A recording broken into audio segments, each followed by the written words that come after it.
Supercrack Estrella presenta. Jacobo Grinberg Silverbaum, lúcido investigador mexicano, desapareció misteriosamente en 1994. Su destacada obra promueve un rediseño de los paradigmas que rigen la relación entre mente y materia, entre ciencia y conciencia. ¿Dónde está Jacobo Grinberg? Sus descubrimientos eran tan peligrosos que le hicieron desaparecer. Jacobo Grinberg Silverbaum, uno de los más lúcidos e intrépidos científicos mexicanos, desapareció misteriosamente en 1994. Como legado dejó, además de su ejemplar actitud ante el estudio científico de la conciencia y múltiples fenómenos etéreos, la fundación del Instituto Nacional para el Estudio de la Conciencia y más de 50 libros, así como innumerables estudios e investigaciones. Grinberg egresó de la Facultad de Ciencias de la UNAM, donde cursó psicología, y obtuvo, entre otros estudios de posgrado, un doctorado en el New York Medical College. Durante este último, el cual se dedicó principalmente a llevar un registro electrofisiológico del cerebro humano expuesto a estímulos geométricos. Se dice que a los 12 años Grinberg decidió estudiar la mente humana a raíz de que su madre falleciera de un derrame cerebral. A partir de entonces comenzaría una destacada trayectoria que lo llevaría a navegar por las entrañas de la mente y del vehículo que empleamos para construir la realidad, la conciencia. Una de las etapas más populares de la carrera profesional de Grinberg fue el trabajo realizado junto con la legendaria curandera mexicana Pachita, con quien trabajó, desde una perspectiva científica, en la evaluación metodológica de las manifestaciones de conciencia en el ser humano. A partir de estas experiencias escribió el más popular de sus libros, Pachita, Milagro Mexicano. En la introducción de esta obra, Grinberg justificó así su publicación, que para muchos puso en riesgo su prestigio científico. Hace años tuve la suerte de conocer a Pachita, recibir sus enseñanzas, compartir su trabajo y acompañarla en sus exploraciones. Esa mujer extraordinaria modificó mi percepción de la realidad y me puso en contacto directo con un mundo lleno de magia y poder. Fui testigo de una serie de acontecimientos asombrosos, y me obligué a escribir acerca de ellos con la mayor exactitud posible. Este libro es el resultado de ese trabajo.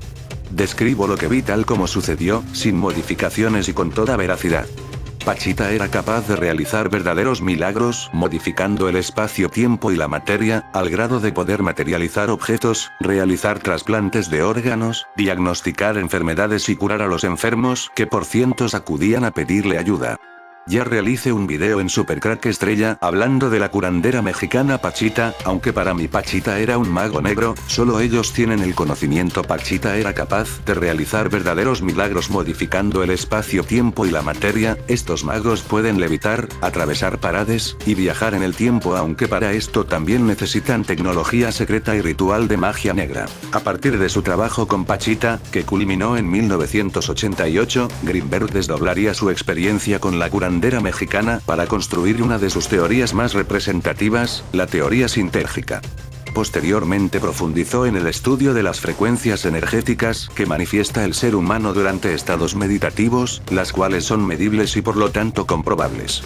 Su vanguardista manera de abordar científicamente diversos aspectos de los mundos metafísicos a los que está expuesto el ser humano atrajo el interés de agencias militares de Estados Unidos, mismas que en repetidas ocasiones intentaron hacerse de los servicios de Grinberg, recibiendo invariablemente una negativa por parte del investigador. Aquí tenemos una pista de por qué desapareció Jacobo Grinberg. Si Estados Unidos no se hace con los servicios de un científico por las buenas, pues lo hace por las malas. Algo parecido pasó con los científicos chinos que viajaban en el avión desaparecido de Malaysia Airlines. Fue secuestrado. Una teoría conspirativa sostiene el avión desapareció porque el servicio secreto del gobierno de Estados Unidos, la CIA y el Pentágono, accedieron de manera remota a los controles de la aeronave y cometieran un secuestro electrónico. La teoría completa. El avión de Malaysia Airlines fue visto, como ya se ha dicho en la anterior entrada, al sur de las Islas Maldivas sobre las 18:15 h, volando muy bajo. La posibilidad de que el aparato desaparecido pudo haber sido secuestrado electrónicamente por un avión AWACS o similar, para después aterrizar en la isla de Diego García, cobra cada vez más sentido y es la posibilidad más realista a día de hoy. Cabe señalar que todos los grandes aviones comerciales estadounidenses están equipados con una clave en los sistemas de control de vuelo manual y remoto.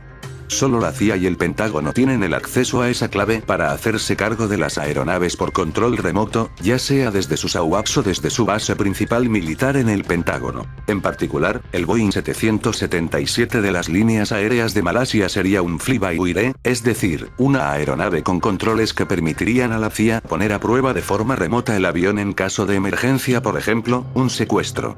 El hasta ahora ignorado y perdido islote del Índico Diego García, descubierto en el siglo XVI por el explorador español Diego García de Moguer, el señalado como el aterrizaje no voluntario del vuelo MH370, está en manos del ejército de Estados Unidos, Reino Unido y también, probablemente, es un campo de operaciones de la inteligencia israelí. Dispone de una gran pista de aterrizaje para bombarderos y aviones espía de control remoto electrónico AWACS, también habría sitio para aviones comerciales, hangares subterráneos, además de estaciones para monitorear satélites espaciales y radiotelescopios GEOX que escrutan cualquier actividad en el espacio. Pero sin duda una de las funciones más importantes y oscuras de la isla Diego García ha sido la de servir como plataforma lanzadera para las agresiones de Irak y Afganistán, además de utilizarse como prisión de alto secreto para la CIA, donde los prisioneros sospechosos de terrorismo son interrogados. Dos hechos de consideración merecen ser tenidos en cuenta en el oscuro afer del vuelo MH370.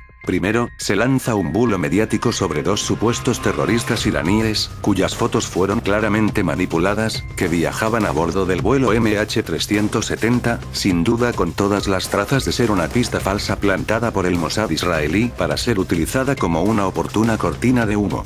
Al parecer los pasaportes europeos en poder de los dos iraníes habían sido robados en Tailandia y sus billetes fueron comprados por teléfono, lo que hace pensar en una trampa preparada por los espías israelíes. Al final se demostró que ambos iraníes lo que buscaban era fortuna en la Europa de los mercaderes y golpistas de Estado. Ya no creo que puedan encontrar su Eldorado europeo. Al hilo de todo esto, no estaría de más recordar que incriminar a chivos expiatorios musulmanes ha sido una característica habitual en los ataques terroristas. El segundo hecho merece más atención por cuanto podría dar carta definitiva de credibilidad al secuestro del vuelo MH370 por un avión militar norteamericano AWACS y su aterrizaje posterior en Diego García. Se trata de un supuesto mensaje enviado por un pasajero norteamericano del vuelo MH370, de nombre Philip Ward, un ingeniero de IBM, desde el mismo atolón Diego García, donde habría sido confinado en algún lugar secreto. Ward relató a través de su móvil lo siguiente: "Estoy detenido por personal militar desconocido después de que el vuelo en el que viajaba fuera secuestrado. Trabajo para IBM y logré esconder mi teléfono celular durante el secuestro. Me han separado del resto de los pasajeros y estoy en una celda oscura. Mi nombre es Philip Ward. Creo que estoy drogado. No puedo pensar con claridad". La veracidad del mensaje y una foto en negro que acompañaba al mismo han sido puestas en la picota como una especie de hoax engaño, en algunos blogs que se han dedicado a debunquear técnicamente la supuesta información transmitida por Ward. Parece más bien una sospechosa y programada campaña de deliberada desinformación tratando de desmontar lo que podría ser una prueba de cargo de primer orden. A este respecto, han afirmado esos debunkers que las coordenadas facilitadas por Ward, a través de su móvil, pueden ser fácilmente manipuladas. Independientemente de si la circunstancia UOD es real o no, sigue sin haber una explicación coherente a la desaparición del vuelo MH370. Mahathir Mohamad fue primer ministro de Malasia en el período que va de 1981 a 2003 y tampoco tiene dudas a la hora de señalar a la CIA como la autora del secuestro electrónico de la aeronave, argumentando su teoría en 11 breves puntos mediante los cuales deja entrever algunas de las claves que, según él, habrían posibilitado este nuevo acto de piratería y terrorismo internacional de la agencia de espionaje americana. La tesis central de Mohamad gira en torno al fabricante del aparato, Boeing. Mohamad sostiene que Boeing posee tecnología capaz para que alguien pueda hacerse cargo del avión de forma automática, bien de forma remota o bien directamente. Ese alguien no sería otro que la CIA, la única que tendría acceso a los códigos secretos de los aparatos Boeing. Según Mohamad, Boeing y organismos de inteligencia como la CIA tienen la capacidad de hacerse con el control ininterrumpido de determinados aviones comerciales, uno de los cuales habría sido el MH370. Es más, el ex dirigente malasio afirma que Estados Unidos otorgó a Boeing en 2006 una patente para un sistema que, una vez activado, eliminaba todo el control de los pilotos sobre la aeronave, de modo que dicho sistema podría guiar automáticamente un avión comercial a un lugar de aterrizaje predeterminado. Vayamos ahora a los grandes interrogantes. Si el Boeing, vuelo MH370, aterrizó en Diego García, ¿qué razones impulsaron a los militares y espías de Estados Unidos a hacerse con el control del avión y cuál fue la suerte del pasaje?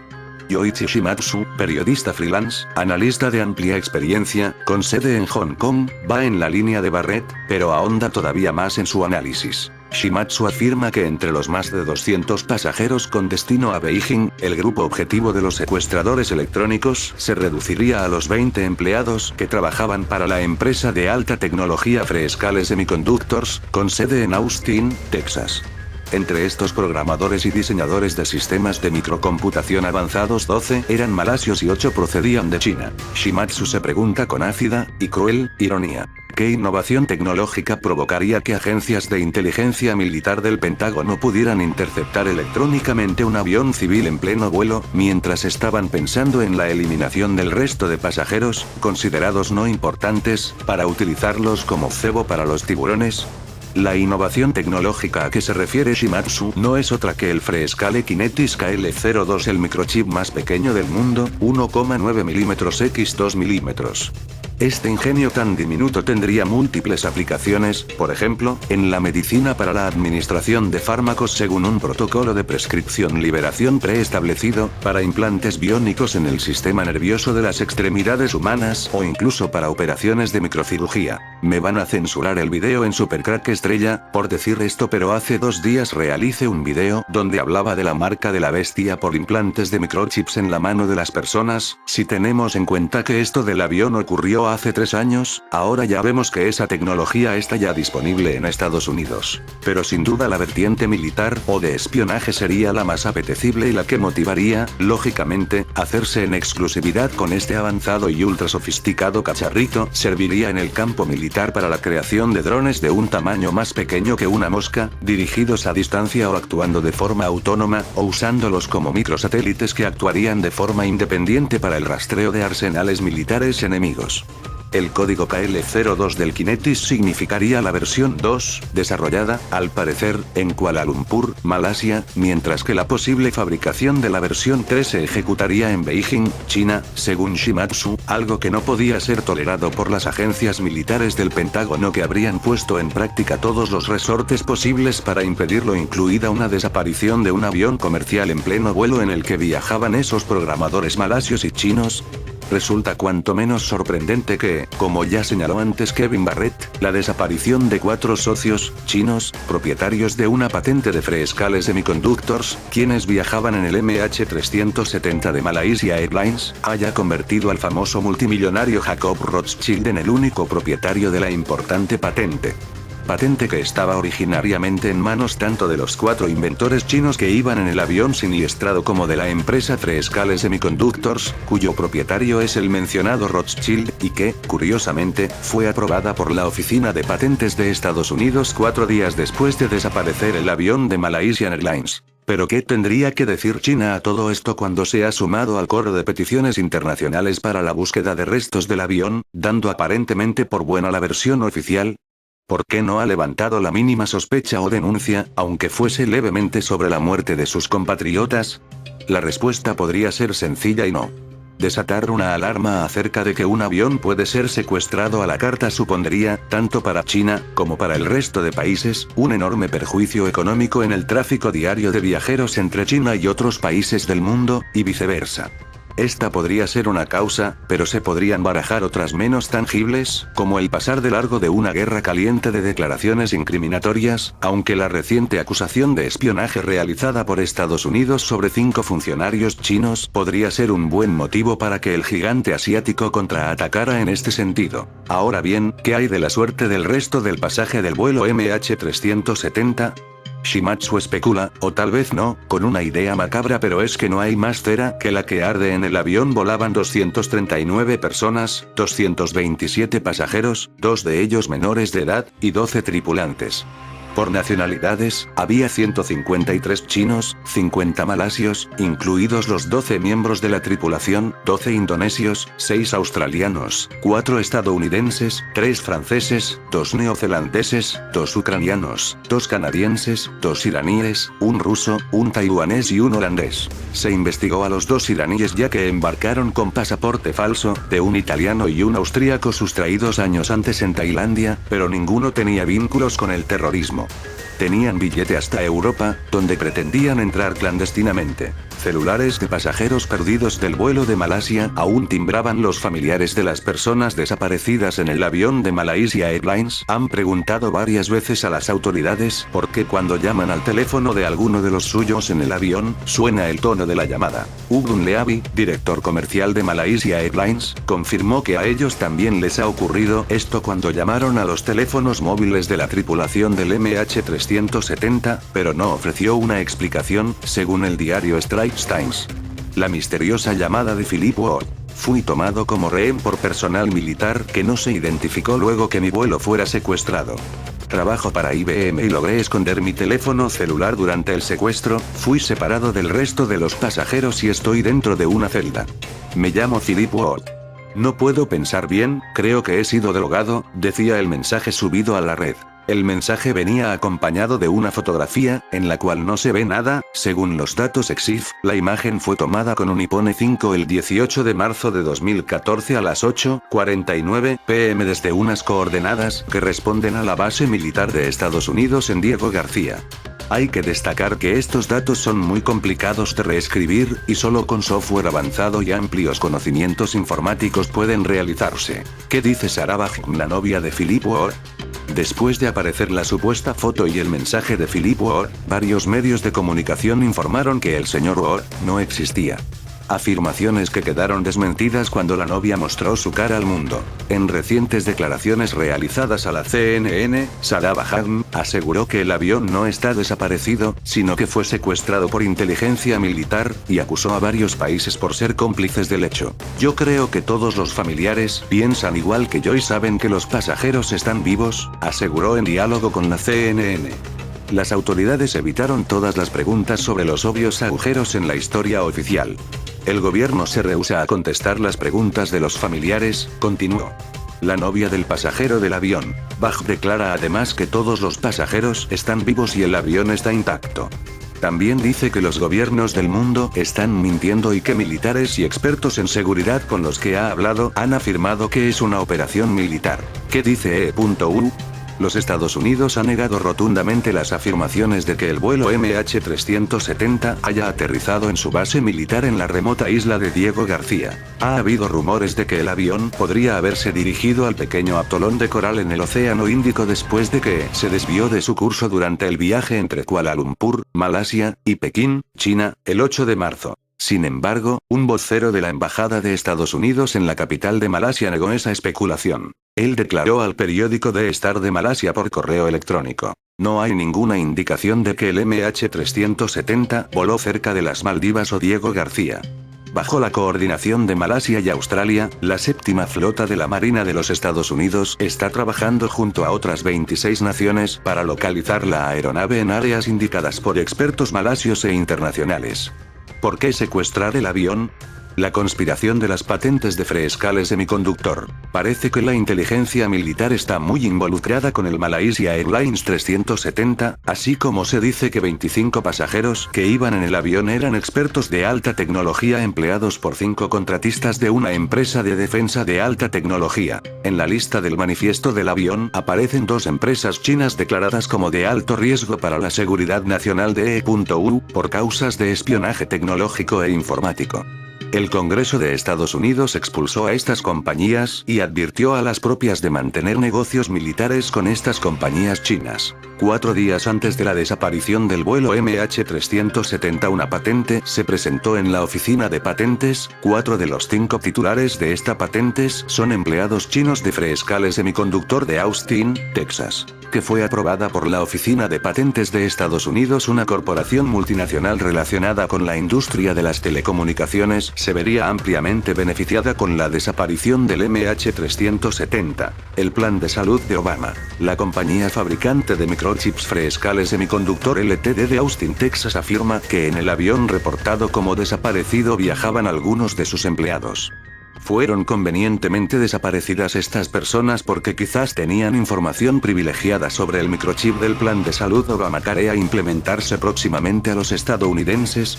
Recordar mi video La marca de la bestia, que por cierto está censurado, como seguro estará este video. En fin, amigos de Supercrack Estrella, ser científico y tener una patente de algo único que pueda cambiar el mundo es un mal negocio para un científico. Volvamos a Jacobo Greenberg, la teoría sintérgica y la dermoóptica. Entre algunos de los estudios que encabezó Jacobo Greenberg, ya fuese dentro del Instituto Nacional para el Estudio de la Conciencia, fundado por él mismo al interior de la UNAM, o de manera independiente, se encontraban intrigantes temáticas en torno a la relación de la mente con la materia. Desde ortodoxos análisis y evaluaciones prácticas de las aptitudes paranormales de brujos, yogis y chamanes, hasta la posibilidad de entrenar a niños propensos al desarrollo de herramientas cognitivas calificadas como extrasensoriales. Otro de los temas que más tiempo de trabajo le ocupó a Greenberg fue la telepatía, entendiendo este fenómeno como la transmisión precisa de información entre dos cerebros separados en el tiempo y o el espacio. Como resultado de estas investigaciones, Greenberg acuñó novedosas teorías. Su teoría sintérgica, la cual se refiere a una especie de matriz holográfica, llamada látice, que todo lo abarca, y la cual recuerda a los campos morfogenéticos propuestos por Sheldrake o al concepto de orden implicado acuñado por David Bohm.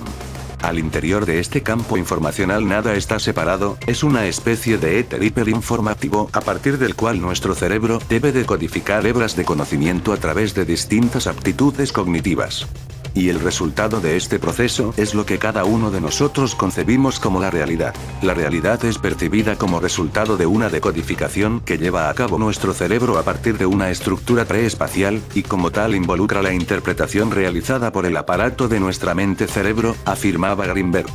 Además, de acuerdo con el científico mexicano, esta matriz representaba algo así como una proyección holográfica de la ley de Borges, por lo que en todos sus puntos convergía la información completa del cosmos, y aquel que fuese capaz de entrenarse con las habilidades necesarias para entablar una interacción consciente con esta matriz, podría acceder a un estado permanente de iluminación informativa.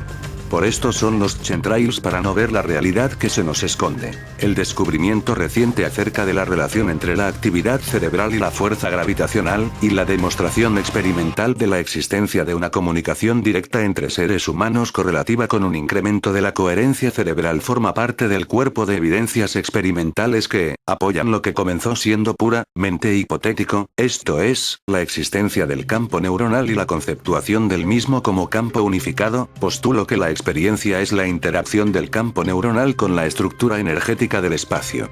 A esta última la bautizo con el término de sintergia y postulo una similitud entre la organización sintérgica del espacio y la organización cerebral. El campo neuronal afecta y altera la organización sintérgica, y en cierto nivel de funcionamiento es uno con ella, de tal forma que el producto de la actividad cerebral se confunde con el resto de la creación. Quien se siente unido al todo en sus múltiples manifestaciones, sabe que su cuerpo las contiene en tal forma que en su percepción del mundo no existe lo interno y lo externo como dos reinos independientes pero interconectados, ni tampoco el observador o lo observado como dos realidades separadas y dicotomizadas. Más bien, una es la realidad y esta no admite separaciones.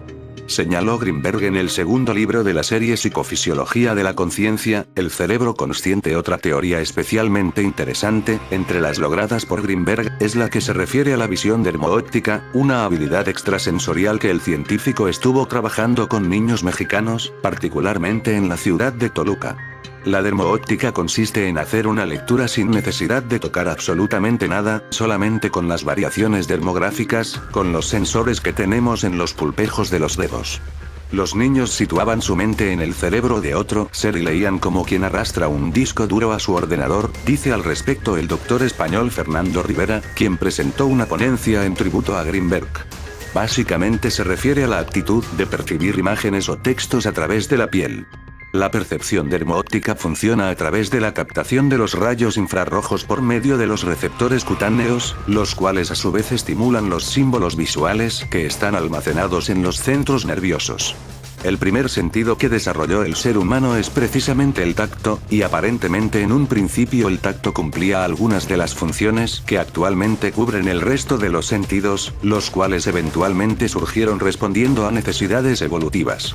Greenberg tenía pensado extender los estudios que realizaba en torno a la dermoóptica con niños mexicanos al Tíbet, en donde realizaría algunos talleres con niños de esa región. Jacobo Greenberg, el desaparecido. Fue en diciembre de 1994 cuando Greenberg, misteriosamente, desapareció. Contrario a sus costumbres, el investigador no acudió a citas que tenía con sus alumnos y 2 días antes de emprender un esperado viaje a Nepal, programado para el 14 de ese mes, incluso no llegó a su fiesta de cumpleaños. Su esposa Teresa lo excusó informando que había tenido que asistir inesperadamente a una reunión en Campeche, algo que no dejó de extrañar a los invitados, pero aún así encajaba más o menos con la enigmática personalidad de Greenberg.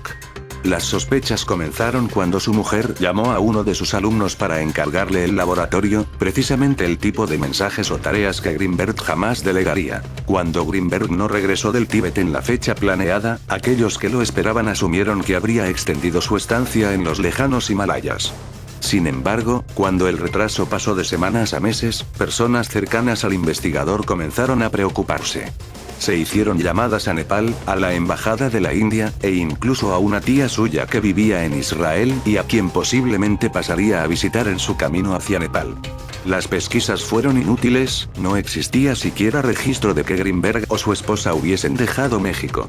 En mayo de 1995 la familia y amigos, tras alertar a la policía e incluso contratar a investigadores privados, parecieron confirmar que la misteriosa desaparición de Greenberg era ya un hecho consumado. El año de 1994 había sido uno especialmente turbulento en México. Comenzó con el levantamiento armado de un grupo de disidentes denominado el Ejército Zapatista de Liberación Nacional y continuó con una aplastante devaluación de la moneda nacional, así como con el asesinato del candidato presidencial Luis Donaldo Colosio y otras figuras importantes del PRI. Sin embargo, para Greenberg el 94 había sido un buen periodo. Uno de sus estudios más importantes durante esta etapa consistió en registrar las ondas cerebrales de un chamán originario de Veracruz, entidad costera de México, en estado de trance. Sus hallazgos fueron presentados con gran éxito en un Congreso Internacional de Neurociencias celebrado en Alemania. La dedicación y los buenos resultados que habían obtenido sus investigaciones le valieron recursos adicionales para continuar con nuevos estudios y, por si fuera poco, recién le anunciaban que su libro sobre Pachita sería traducido al inglés por una importante editorial. Sobre la desaparición de Greenberg poco dijeron los medios tradicionales. Al parecer las innumerables variables incluidas en el contexto no fueron suficientes para que le diesen a este suceso la importancia que merecía. Un vanguardista científico dedicado a la investigación de asuntos que radicaban en los límites racionales de la ciencia espontáneamente desaparecido, sin más explicación. En cambio, un nutrido grupo de conspiracionistas, algunos evidentemente paranoicos, otros más perspicaces, así como genuinos admiradores de su trabajo que se sintieron profundamente impactados por este hecho, han generado y difundido múltiples teorías que buscan explicarlo. El peculiar escenario que envolvió a la desaparición de Greenberg, que por lo menos puede considerarse como bastante misteriosa, detonó una gran variedad de especulaciones, algunas radicalmente excéntricas aunque no por ello descartables, otras lúgubres y algunas más orientadas a una causa predominantemente luminosa. Vale la pena destacar la poca y confusa información que existe al respecto, razón por la cual las teorías que se presentan a continuación no son más que una simple recopilación de especulaciones y rumores que se encuentran discretamente esparcidos a lo largo de la red. Y en verdad resulta difícil saber cuáles de ellas contienen algo de verdad, tal vez todas, o cuáles son simplemente destellos de paranoia o de desinformación estratégicamente difundida. Quién sabe, quizás esté en Diego García. En fin amigos de Supercrack Estrella, si el video te gustó pulgar arriba.